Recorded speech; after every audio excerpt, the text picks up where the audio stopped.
Praise the lord. సర్వాధికారి సర్వకృపానిధియగు యేసు స్వామికి నిండు మనస్సుతో కృతజ్ఞతలు. మీ అందరికీ నా ప్రేమ వందనములు. ఈ దినపు యేసయ్య జీవపు మాట యోబు గ్రంథము 11వ అధ్యాయము 15వ వాక్య భాగము. నిర్భయుడవై నీవు స్థిరపడి యుందువు. యేసయ్య అడుగు జాడలలో నడిపించబడుచు పరలోక రాజ్యము కొరకు ప్రయాసపడుచున్న పరిశుద్ధులారా, మన యేసయ్య మనందరినీ ఎంతగానో ప్రేమించెను.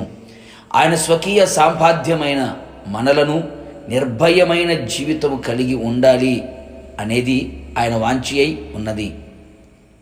మనమందరము మనముంటున్న ప్రాంతములో దేశములో నిర్భయముగా నివసించాలి, నిర్భయముగా కాపురం చేయాలి, నిర్భయులమై అన్ని విషయములలో స్థిరపడి ఉండాలి, నిర్భయముగా ప్రవర్తించువారమై ఉండాలి, నిర్భయముగా సంచరించువారమై ఉండాలి.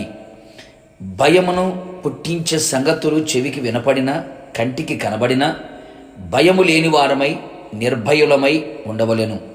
ప్రస్తుతపు దినములలో భయమును పుట్టించే కార్యములు అధికముగా వినపడుచున్నవి, కనబడుచున్నవి. నిజమైన క్రైస్తవుడు భయమునకు భయము పుట్టించేవాడై ఉండాలి, కానీ దేనికి భయపడేవాడై ఉండకూడదు.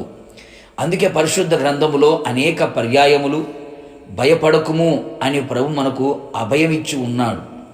అపవాది యొక్క ఆయుధం భయమే.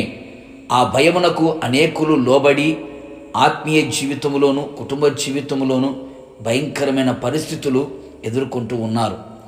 మనము నిర్భయులమై ఉండునట్లు మన మనస్సును వ్యర్థమైన వాటి మీద ఉంచక తిన్నగా ఆయన వైపు నిలిపి ఎల్లప్పుడూ ఆయన వైపు మన చేతులు చాపి ఆయన మీదనే ఆధారపడి పాపము మన చేతిలో ఉండుట చూచి దాన్ని విడిచిపెట్టి మన గుడారములో అంతరంగములో ఉన్న దుర్మార్గతను కొట్టివేసిన వారమై జీవించెదము. యథార్థమైన ప్రవర్తన కలిగిన వారమై బ్రతికెదము. మనము శత్రువుల చేతిలో నుంచి విడిపించబడి మన జీవిత కాలమంతయు నిర్భయులమై ఆయన సన్నిధిని పరిశుద్ధముగాను నీతిగాను యేసయ్యను సేవించుటకు రక్షణ భాగ్యము ఆయన దయచేసెను. దేశములో కుటుంబములో విల్లును ఖడ్గమును యుద్ధమును ఉండకుండా మాన్పించి నిర్భయమైన జీవితం మన యేసయ్య మనకు అనుగ్రహించును. రాబోయే కాలమును గూర్చిన భయము లేకుండా ఆయన మనలను నిర్భయముగా ఉంచును. యేసయ్య మన పక్షముగా ఉండగా మన ఎదుట ఉంచబడిన ఎలాంటి సమస్యలైనా రోగములైన శత్రువు కార్యములైన మనుషుల కుయుక్తులైన భయపడకుండా నిర్భయులమై యేసయ్య రాకడలో ఆయనను మనము ఎదుర్కొనేదము. ప్రార్థన. సర్వోన్నతుడా సర్వకృపానిధి అయిన యేసయ్య, నీ పరిశుద్ధ పాదములకి స్తుతి స్తోత్రములు చెల్లించుచు ఉన్నాం. మరొక్క దినమును మీరు మాకు అనుగ్రహించారు. మీ పాద సన్నిధిలో చేరి మీ జీవపు మాట చేత మా జీవితాన్ని వెలిగించుకోవడానికి మీరు ఇచ్చిన కృప కొరకు స్తోత్రం. అవును ప్రభువా, మేమందరము నిర్భయులమై ఆత్మీయ జీవితంలో కుటుంబ జీవితంలో స్థిరపడినట్లుగా మీరు సహాయం చేయండి.